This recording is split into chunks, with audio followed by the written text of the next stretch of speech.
All right, guys, we're back. We're back. A little technical difficulty, but God is good, so it's all good.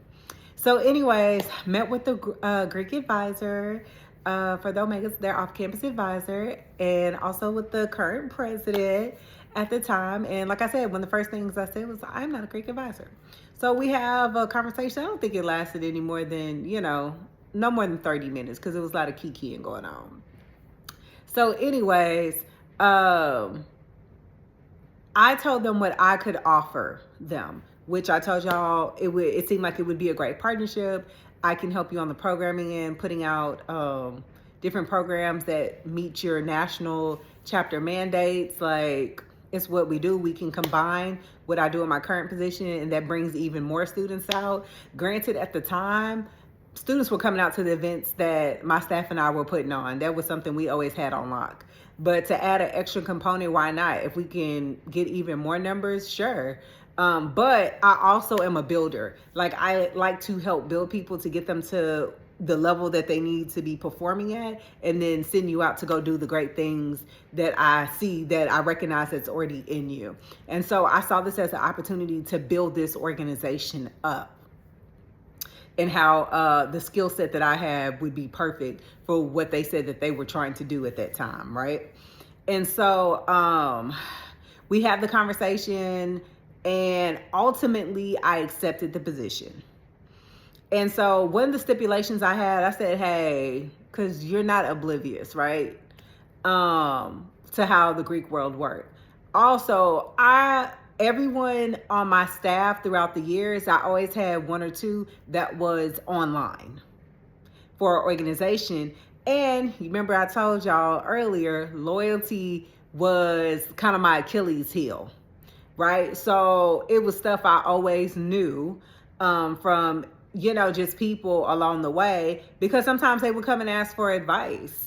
And the best thing I could give them, not knowing any better in my ignorance, was at the end of the day, you need to make sure you can face yourself in the mirror, that you're okay with the things that have occurred. And if that's the case, then continue to move forward. Granted, it was easy to make that statement because I didn't fully know, everything that was going on. And so I just based it off of what I've heard, people who I knew who was telling me, and I was just like, oh, okay, yeah, that's wild. Maybe you want to pivot, or maybe you want to do A, B, and C. So anyways, like I said, ultimately I became the advisor, and I just told them, whatever you have going that's off campus really has nothing to do with me. Just make sure it doesn't spill over into my area, into my job, because I do work here and I'm not trying to get caught up in anything. So whatever you have going on, if you have anything going on, right? Because I'm like, you speculate, but do I know? I mean, I know that I know that I know, but I ain't know that I know that I knew. So it was one of them situations. And so we came to an agreement. And so initially I started going to their chapter meetings once they did whatever they had to do at the beginning to come in and talk about, programming. There was introductions made, there was introductions made that, I was the new advisor. So of course, at that point, right after I became their advisor, they also crossed the line. Right? So that would have been fall 13. So that was that fall 13? Was that spring 13? Maybe it was spring 13. I don't know. It's a blur. It's a blur. When you were in higher education, as long as I was, all the years kind of run together. But anyways, it was 2013. I really feel like it was fall though. So anyways, I go to the probate. So immediately after, baby, that line there, wait, they was something special. Yeah, they was something special. Because there was just so much going on when that line came off. So everyone was always like, oh, your boys are doing this, and that. And I'm like, what am I supposed to? I don't know nothing about nothing, y'all. So I had to find my footing. So once I found my footing, what made us become so close is because I pay attention to trends. Campus trends I was paying attention to. And so I saw that there was a gap. You know how they say if there's a gap, there's a need, fill it, right? So I started noticing how the other Greek organizations, fraternities, and sororities were moving, and saw an opportunity for them to be able to dominate. And so I'm speeding up some things here. And so because of that, it wasn't until 2015 when that, no, 2017, really when that line crossed in 2017, that we were able to really work together. So prior to that, we were working together, but you know, some people still had doubts about me being the advisor, because it was like, who is she? Why is she here? So forth and so on.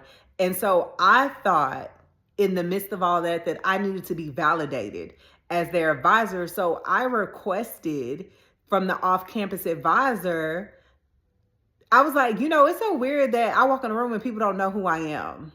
Like, I'm supposed to be our advisor. At least there should be some like acknowledgement or whatever the case may be. Didn't even know my insecurities were like rearing its ugly head, right? And it was really a void that needed to be filled that could never be filled by organization, people, or attention, but it was there. And so that's how it came out. But if you would have told me, oh, well, you trying to fill this void or you have some self-esteem issues in that area, I'd have been like, absolutely not, because definitely was a confident person and presented that way. But internally, as I look back, there were so many voids I was trying to fill, and the organization filled that. And it took me a long time to come to terms with that they was filling that void, especially because they were men too. So it was like having brothers, right? And so being able to have that type of support and not having that necessarily in that way growing up, definitely I gleaned from that. And it was a two-way thing, because I remember one time someone asked me, they was like, well, I mean, if you just stop being their advisor, like you could do it. And I was like, well, now why would I do a thing like that? I said, if I'm not their advisor, that means I no longer work here. The loyalty was set, y'all. It was set. And so I was locked in. And so we were able to do some things between 2013 and 2015, but it really was that 2017 line, which it was 2 lines back to back. So you had a spring one and then you had a fall one. But that spring 2017 line, them was my babies. Not even gonna lie, them was my babies. We did the most work and accomplished so much on the campus that I was there. Like, that was a bond like no other. And I love them guys. Like, they could call me up regardless of us not agreeing about Greek life. Any one of them could call me up to this day. Hey, what you need? And I would be there to, you know, assist them. I also, you know, send them videos too as well. They could either like it or not, but they definitely, if they wanted to, could vouch, you know, for that. And so with that line in 2017, we became like inseparable. We worked in sync. And so I began to ask questions of like, hey, does your organization have awards y'all could win? Because they had not won any awards, right? GPA also wasn't the best too at that time. But all of a sudden, everything, like I said, changed in 2017. I got a group of guys that I was able to work with. So you have now, before 2017, me requesting to be validated, me asking. And I see how desperate that is now, that I would be talking to the off-campus advisor, because he and I were cool too. I don't care what that Negro say. We were cool. And so telling him like, hey, I should this, that, and the third. And this is the thing. When you walk in authority, you don't demand respect. It automatically comes to you. But the fact that I needed to request it, and because of what I was receiving from them was filling a void, that was like, you know, red flag era there. But I was too blinded to even see that's what it was. And that was really easy for the enemy to use that doorway for me to go further and further into Greek life. Mind you, I still hadn't joined Delta yet. Delta happened, I started being their advisor in 2013. I didn't join Delta until 2020. So 7 years later. That's a whole word, but we'll get back to that later at another time. Anyways, so I get this group of guys and we're working in tandem. We're knocking stuff out, so much so that they became the premier organization on campus. Now, granted, I'm using my gifts and talents that God has placed in me to build people, build spaces, build systems to push their agenda forward. Granted, I didn't know what the agenda was. I didn't understand Greek life. I didn't understand the meaning of certain symbols and things. And in true transparency, I was out there with them, y'all. I was cutting up. At the time when I was their Greek advisor, it was like me living in undergrad, but actually having an undergrad. So I grew up really sheltered. So in my undergrad years, I didn't do too much. I wasn't out too much. Freshman year, that was a little touch and go. And we can talk about that at a later time. But other than that, just call me a good girl, Mrs. Goody, if you want to, right? As someone once said, you're a square, is what they told me. And so it was like I'm at events. They had parties. I always used to work the door for their money. One, as the advisor, always wanted to be on scene. One, to just make sure everything flowed. Two, never wanted to get a call in the middle of the night that such and such occurred with said individuals or whatever the case may be. So I'm like, if I'm on site, if I see anything, you can stop and intervene to make sure, safety for all individuals. And no, I was never in the party for most of the events. It's only one party you caught me at because I thought it was going to be my last time and I was dipping. But I was still there like 2 years later after that or whatever. It was like my final hoorah goodbye, I guess. It was stupid, foolish, to be honest with you. And so, like I said, we were working together and we're working in tandem and we're getting stuff done. And when I mean getting stuff done, they went from being, back in the day, they used to be on top, somewhere in between how many years, I don't know. It just dwindled. And so they were at the bottom. We literally went from the bottom to the very top. So much so that they commandeered homecoming one year. And it was probably the best homecoming the institution had seen. It was like Omega takeover. And they was like, the institution was like, yeah, this will never happen again. But that is the type of pull with, I had one with the institution and then two with them. And so we married those skills together. And so a lot of things you see occurring because you're shrouded in sin, you out there, you give a pass for everything when you're lukewarm. You will give a pass, oh, okay. And then when you're joining in and partaking in the fun as well, you are not considering that, hey, maybe you're the drama too. I remember a friend was like, I feel like Inks is out here living like an undergrad. And I was like, no, because I would go to homecoming or different events. And of course it would be nothing but love because I knew the students. I taught at the institution.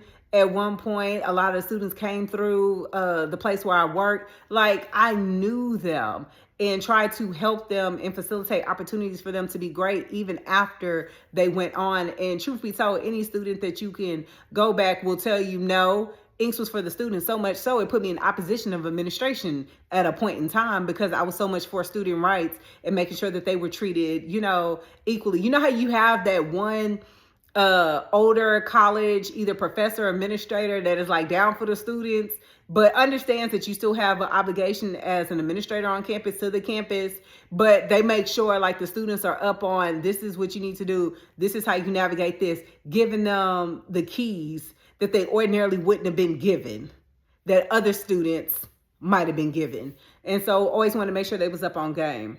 And so the more and more I advised over the years, I just got deeply, deeply involved. So much so that misplaced loyalty. Like I was so loyal to the org. And in turn, they were also, for the most part, they were loyal to me. They treated me well. Not even gonna lie to y'all. It was perks. Like, this is what people forget.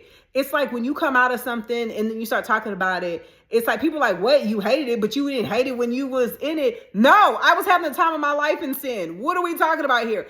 I had the time of my life.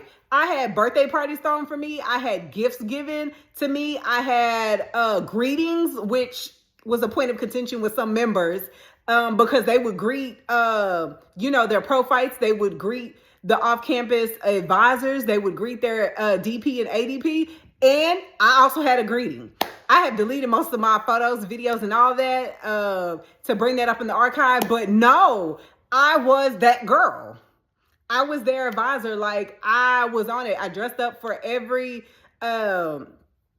probate, had a seat in the front, had a whole greeting where I would stand in front of them the same way you would see the ADP and DP standing in front of them receiving their greeting and pro fights. I had a whole greeting. Like, they love me some inks and I love me some of them. Outside of them just being, Omegas, it was just the love, right? The connection, loyalty. When their organization says friendship is essential to the soul, literally, for the chapter that I was involved with, they embodied that. And so like I said, because I'm trying to fill this void, getting that attention, getting that energy from them just kept feeding. It was never enough though. Like, I was never really satisfied, truth be told, because it's like, what else is there? Because the enemy will give you the very thing that you desire and then turn around and use it against you. Wild, I know. So they started winning awards, y'all, for their fraternity. Winning awards. Wrote these awards for them. Okay? They started winning awards on a national level, editing the stuff, writing it out, what they have done, putting it in there, and we would work. That 17 line, we would work together in tandem to get this done. And they won national awards. Individuals won scholarships. All kind of stuff. Like, when I say we were in it, it was to the point they was having an issue with a member that was higher up. I read the bylaws to find a way to out him out of his position. That's how close we were. And that's just what it is, just so you can get an idea, because a lot of times people don't understand with the level of Greek advice. Not, like I said, I'm an anomaly. Most advisors aren't this close who are non-Greek. Most are not privy to a lot of stuff that I was privy to. But I feel like it's important that the Lord wants me to talk about this, because that person tried to shame me. And I was like, should I talk about it? Should I not? But I have to remember, there's no condemnation for those who are in Christ Jesus. And if I expose the lies of the enemy, he cannot hold this over me. He cannot, well, you did this. One of the things, and I'm not going to discuss everything they said, but one of the things in there, they was like, you haze boys too, so you're going to hell. The devil's a liar. I'm not going to hell. However, I never touched anyone, but I realized when you are knowing something is happening, right? And you don't say nothing, you're just as complicit as the person who's doing it. So no, sir, you do have a point of, I may not have physically, hazed someone, or, told them call me at this time, or whatever the case may be. But I was involved in knowing that there was a strong possibility, more than a strong possibility, that this was going on, and did nothing about it. Did I have any physical proof or pictures of, suspecting something like this occurring? No, but when you've been around the Greek community as long as I have, what time it is. Like, that. And I did nothing. I looked the other way. I was just like, out of sight, out of mind. You're not bringing this over here. It's not happening on campus. As long as it don't get back to me, I don't know, whatever y'all do, I put it on, like, whatever y'all do off campus, that is y'all business. That is not mine. Lies, lies, lies from the pit of hell. Now, knowing who I am now, I wouldn't even be involved with a Greek-led organization on a campus to be there an advisor. And so I compromised my morals, my values. I compromised because I was a lukewarm Christian. All these things were at compromise, all because I wanted some validation that I didn't even realize in the beginning that that's what it was. I just love the bond that we had, and we got along really well. And we were able to accomplish so much, and we were on top. Like, we're not doing stuff at the bottom. We're going to always be on top, whatever I touch, right? It's one of those things, like, if I touch it, we're going to be successful and we're going to get it done. And so being at the probates, and this is the thing, it wasn't just being at the probates. Yeah, I was there when they was at practice, going over the whole show. So by the time I actually saw the show with everybody else, I didn't see that thing sometimes. Being invited to, one member did, and it's the thing, people all of a sudden have amnesia, and they're like, no, I didn't invite you this, I didn't say this, and I didn't say that. And it's not like I have receipts to prove it, but I also know I got to stand before God, so I wouldn't lie and make it up. But it was like, oh, you should come to one of our sets. I said, oh yeah, that's crossed the line. That's a bit too much. Because once you know, when you see, you see. And so it's just certain things that I saw that I should not have let slide, but because of where I was spiritually, because I was also benefiting off the organization as much as they were benefiting from me off of my skills, my talents and gifts that God has placed in me, it was mutually beneficial, but all for the wrong reasons. So in a lot of ways, I got into covenant with them. And so, you know how the Bible says we're not to be unequally yoked with unbelievers. And so you have people who have a form of godliness, but deny the power of. And so basically what that means is people who are saying they were, Christian at the time, but their fruit did not reflect that of Christ. My fruit did not reflect that as Christ. So we were on the same level. So that's why it was never, any issue. And by all costs, if you had asked me, I would and did protect them at all costs, to intervene on anything that the campus would do, fought hard for them.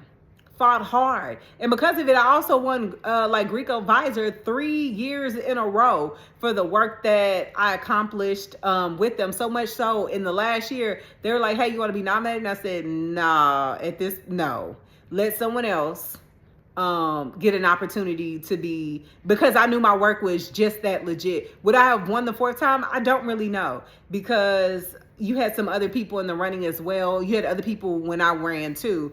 As well. And so, yeah, these are the things I would, looking back now, I just didn't know or understand, but I understand now the spiritual implications when you're yoked to unbelievers. This is the thing. You can have friends and stuff that do not know the Lord. I have friends who don't all know the Lord or are still out in the world or whatever the case may be, and I still love them, but they know where I stand.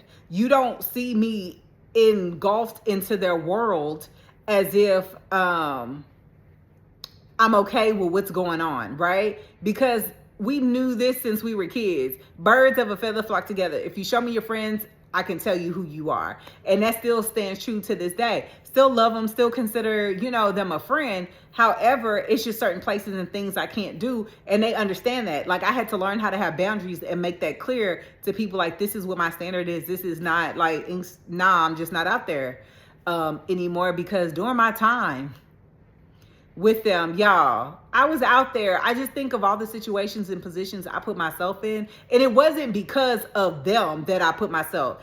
I made these decisions. But because I was in an atmosphere that was anti-Christ, it made it so much easier for me because I was already lukewarm. So it was easy to join in with everything that was going on. And so I would tell anyone who is a Greek advisor on campus who is Christian, who is not in a Greek-led organization, repent and leave. How can you support something that God doesn't support?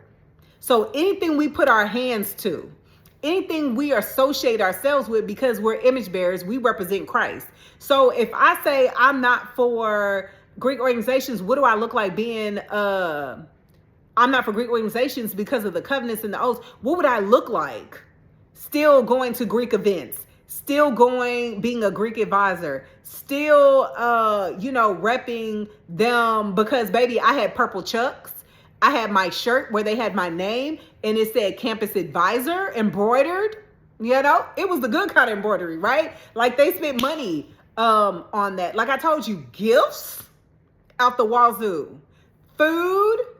Took me out to dinner. We would always have celebrations at the end of the semester to celebrate, the hard work and so forth and so on. So y'all, I'm not going to lie and act like it was woe is me. No. I'm telling you, I got caught up. I caught myself up in a whirlwind of sin fun and enjoyed every bit of it at the time, but not understanding the spiritual implications, understanding them now, that I should not be unequally yoked with unbelievers. Then it's like, oh, you can love people and still have some distance. Like I said, anybody can still call me. Will they? Probably not. But my door is always open for anyone, literally. It's no hate. It really is all love. And I really do be praying for y'all. I really do. And so that was my time as a Greek advisor, that once I understood my identity in Christ, I have been able to really understand the decisions that I made as a Greek advisor that should have never happened, should have never occurred. And institutions have really got to stop acting like you don't know what happens. Like, if you want to be proactive about it, be aware of what's going on your campus. To wait till something happens, to wait till it becomes on the news or someone passes or there's a large hazing incident, it should be things already in place, making students aware. It's not enough that you have a Greek advisor that's over all of NPHC that comes in to talk to the students and say it's not hazing when you yourself are in a Greek org and you already know. You talk about your old hazing stories. Like, let's be honest here. Let's be honest. Let's be honest. Now, y'all, I'm warning you. And warning in a sense of trying to bring awareness to you. If you are an advisor on a collegiate campus, y'all, university or college, and you are a Greek advisor and you are a Christian, a disciple of Jesus Christ, run the opposite direction. How can you stand for something that God is opposed to? I'm just saying, think about it, friends. How can you stand for something God is opposed to? It's just not gonna work. I don't care. There is nothing in this world that can replace the love of Jesus Christ. There is nothing in this world that can replace the identity I now understand and know I have in him. Nothing can replace the authority that we get to walk in because of who our Father is, because of what Jesus did on the cross. We have that authority to overcome all these things that we battle, all these things that we think like we cannot do. And it's so crazy because people know when you're a Christian, you're different. Towards the end, I had gotten so I don't even know, because I was so ready to go and I just had a lot. My dad was also sick at the time. It was so much going on that I was just like, man, I don't care. So I started showing up at all the events. They had like off-campus events that had nothing to do with the undergrad. It was like the grad chapter. I was at all their events. I'm drinking. I'm tipsy, maybe even drunk. And I was just like, I just don't care about nothing. I was just really out of character. And it's so funny because one of the off-campus advisors, he was like, yeah, something changed. Like, it's like you lost yourself or something. And truth be told, I had gotten so far deep in that things in the beginning of me being a Greek advisor, I would have never tolerated or done. But the more I was in it, it just lessened more and more. It made it easy. Like, oh, that's okay. That's all right. Sure. Right. That's fine. I think about all the events and parties that we threw that, oh my gosh, but God, that's all I can say is, but God, God, thank you for saving me. Thank you for delivering me. Y'all, this is not a game. Come out from among them. I don't care if you're over here wrestling with it. I can be a Christian and then I can still do this. I also would tell you, look at what else in your life are you compromising? Because if you are fornicating, having sex outside of marriage, if you're watching pornography, if you are masturbating, if you're lying, if you're stealing, jealousy, this is the thing. You can hide it from man. And they may never suspect this, but you cannot hide your heart from Christ. You cannot hide your heart from God. He knows what's in it. And so even if I presented confident, deep down inside, there was this longing, this validation, these insecurities that would pop up. And that's why I would react, i.e. why I asked for the shirt and got it and was proud to, wear the shirt and help out in any way that I, could help out the organization, but at what cost? I tell this to people all the time and they be like, what, really? Y'all, if God would have took me in my mess in all them years, I would have been separated from him. And let's just keep it a buck. I'd have went to hell. Straight up. So for people to think, oh, well, I'm a believer in Jesus Christ. I go to church. Me and God, we locked in. We got a great relationship. How do you know if you never check in? How do you know if you don't wait to see? How do you know if you don't ask him, Lord, what am I doing that you want me to keep doing? What in my life offends you?